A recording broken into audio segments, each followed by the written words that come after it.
Hello नमस्कार विद्यार्थी मित्रों, वेद डिजिटल एज्युकेशन में आप सर्वे विद्यार्थी मित्रों हृदय हार्दिक स्वागत है। आज आपणे धोरण 10 विषय हिंदी एमा चैप्टर नंबर 8 सुधा मूर्ति जे नारायण मूर्ति ना मिसेस छे, बराबर। तो एनु स्वाध्याय सोल्यूशन सरस मजानुं जोवाना छे, तो विडियो ने छेल्ले सुधी निहाळो। चैनल में नवा चैनल सब्सक्राइब करवी। आगे निम्नलिखित प्रश्नों के नीचे दिए गए विकल्पों में से सही विकल्प चुनकर लिखिए। पहलू, सुधा कुलकर्णी ने अपनी पढ़ाई किस क्षेत्र में की थी? तो कंप्यूटर विज्ञान क्षेत्र में। किस कंपनी के विज्ञापन में लिखा था कि महिला उम्मीदवार आवेदन न करे? तो टेल्को। विज्ञापन से किस प्रकार का भेदभाव स्पष्ट होता था? तो महिला पुरुष का।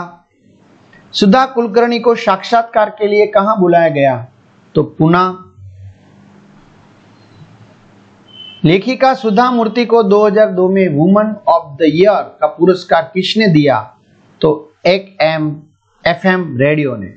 હવે ઘણા મિત્રો એમ કહે છે કે સર અમારે પાઠની સમજૂતીના વિડિયો જોઈ છે, પ્રથમ પરીક્ષાની અમે કોઈ તૈયારી નથી કરેલી, તો પ્રથમ પરીક્ષાના પણ અમારે વિડિયો જોઈ છે અને મટીરીયલ જોઈ છે વાંચવા માટે। आ सिवाय एकम कसोटीना पण पेपर जोईए छे। तो मित्रों आ बधी वस्तु तमने मळी जशे। जे क्यांथी मळशे तो आगळ जोईए आपणे। तो गूगल प्ले स्टोर ज्यांथी गेम डाउनलॉड करो छो त्यां जईने तमे वेद डिजिटल एज्युकेशन नामनी एप्लिकेशन डाउनलॉड करी शको छो। आ सिवाय तमारा डाउनलॉड थया पछी मोबाइल नंबर नाखो जेमां तमारे जोवी छे एनी अंदर, तो सेंड ओटीपी आवशे। ओटीपी तमे जनरेट करशो तो पेड कोर्स में तमने विज्ञान सरस मजानो लाइव विडियो मित्रों मुकेला छे।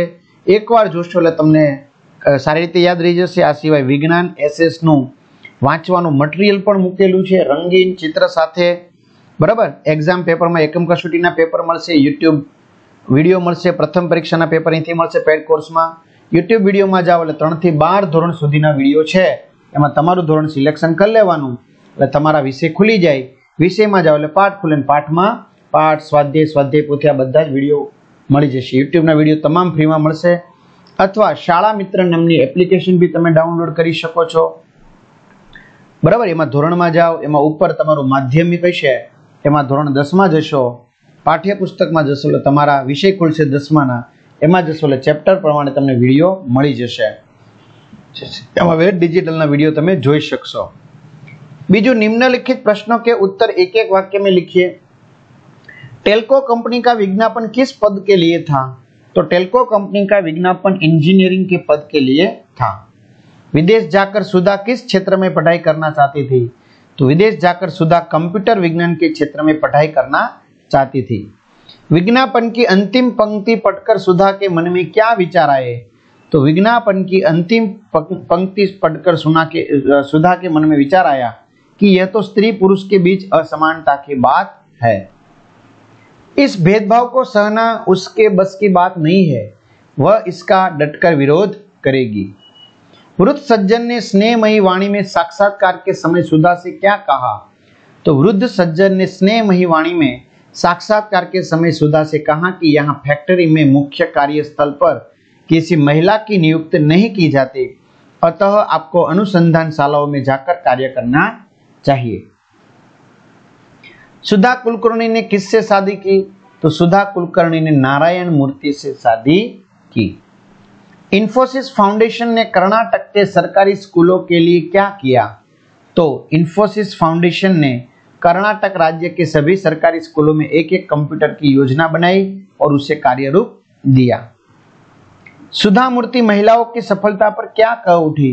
तो सुधा मूर्ति महिलाओं की सफलता पर कह उठी कि उनका मार्ग कठिन अवश्य है, किंतु उस पर उन्हें चलना जरूरी है। निम्नलिखित प्रश्नों के उत्तर 2-3 वाक्य में लिखिए। टेल्को के विज्ञापन में चौंकाने वाली क्या बात थी? तो विज्ञापन प्रसिद्ध ऑटोमोबाइल कंपनी टेल्को टाटा को योग्य और परिश्रमी इंजीनियरों की आवश्यकता के बारे में था।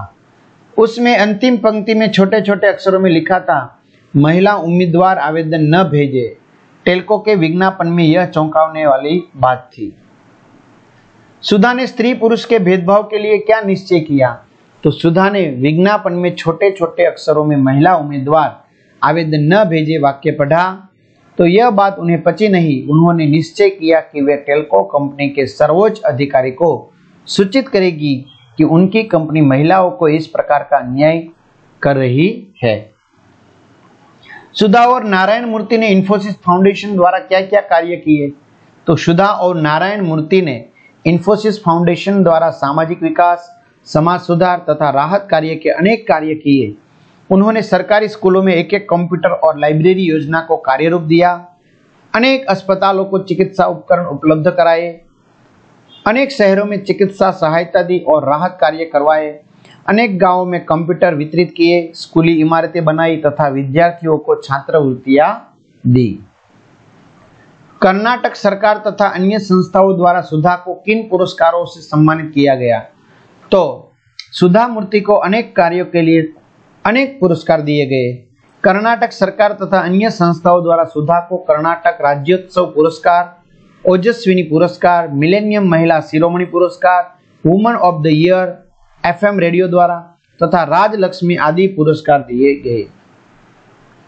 निम्नलिखित प्रश्नों के उत्तर 4-5 वाक्य में लिखिए। साक्षात्कार में सुधा ने अपनी दृढ़ता का परिचय कैसे कराया? तो साक्षात्कार में काफी तकनीकी प्रश्न पूछे गए थे और सुधा मूर्ति ने उनके सही उत्तर दिए गए थे। पर एक बुजुर्ग सज्जन ने कहा कि यहाँ फैक्ट्री में मुख्य कार्यस्थल पर महिलाओं की नियुक्ति नहीं होती।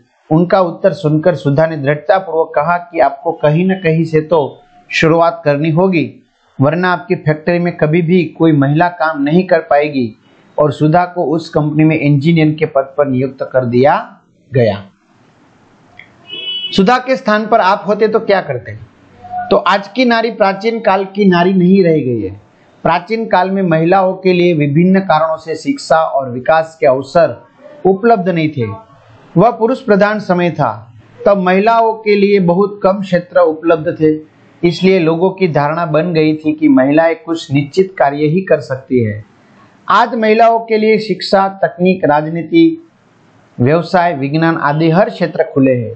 प्रत्येक क्षेत्र में महिलाएं पुरुषों के साथ कंधे से कंधा मिलाकर कार्य कर रही है।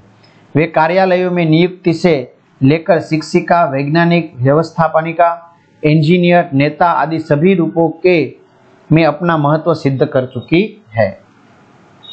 इसलिए सुधा के स्थान पर यदि मैं होता तो किसी महिला संगठन से संपर्क कर किसी चैनल पर बड़े पैमाने पर डिबेट आयोजित करता, ताकि देश की सभी शिक्षित युवतियों को अपने साथ होने वाले भेदभाव की जानकारी होती और इस प्रकार के नियोक्ताओं की आंखें खुल जाती।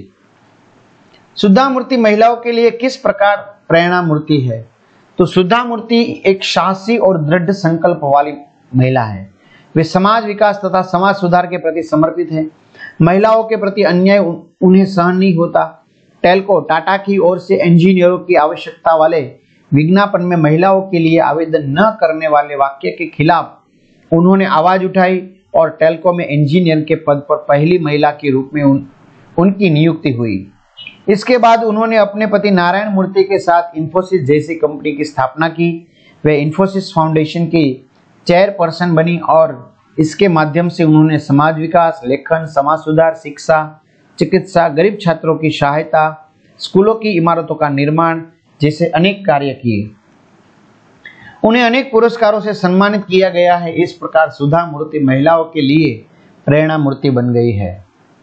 निम्नलिखित शब्दों के पर्यायवाची शब्द लिखिए। परिसर, प्रांगण, शुरुआत, आरंभ, मेहनत, परिश्रम, सुखा, अकाल, अनुसंधान, खोज, पुरस्कार, इनाम। निम्नलिखित शब्दों के विलोम शब्द विरोधी शब्द लिखिए। आवश्यक, अनावश्यक, सौभाग्य, दुर्भाग्य, उपस्थित, अनुपस्थित, सज्जन, दुर्जन, अपना, पराया, उच्च, निम्न, अधिकतम, न्यूनतम। निम्नलिखित शब्दों के भाववाचक संज्ञा बनाए। अधिक, अधिकता, सफल, सफलता, आवश्यक, आवश्यकता, असमानता, असमान, असमानता, पुरुष, पौरुष, स्त्री, स्त्रीत्व। निम्नलिखित मुहावरे के अर्थ देकर वाक्य में प्रयोग कीजिए। बात न पचना, बात गले न उतरना। स्वास्थ्य ठीक रखने के लिए लंबे समय तक उपवास रखने की बात मरीज को न पची। फूला न समाना, अत्यंत प्रसन्न होना, परीक्षा में अच्छे अंक पाने पर परीक्षार्थी फूला न समाया। निम्नलिखित कहावत का अर्थ स्पष्ट कीजिए। दिन दूनी रात चौगुनी, बहुत तेजी से आगे बढ़ना। तो मित्रों આવી રીતે તમામ પાઠના સ્વાધ્યાય, પાઠની સમજૂતી આ બધું જ વિડીયો મળી જશે। આ સિવાય ગાલા સમિટના વિડીયો મળશે। તો વોટ્સએપ, ટેલિગ્રામ, ફેસબુક, ઇન્સ્ટાગ્રામમાં જોઈન થઈ જવું, જેથી આવી અવનવી માહિતી હોય તો તમને નોટિફિકેશન દ્વારા મળી શકે। અને આની લિંક ડિસ્ક્રિપ્શનમાં પણ આપેલી છે। તો અહીં સુધી રાખીએ। અસ્તુ, જય હિન્દ, જય ભારત।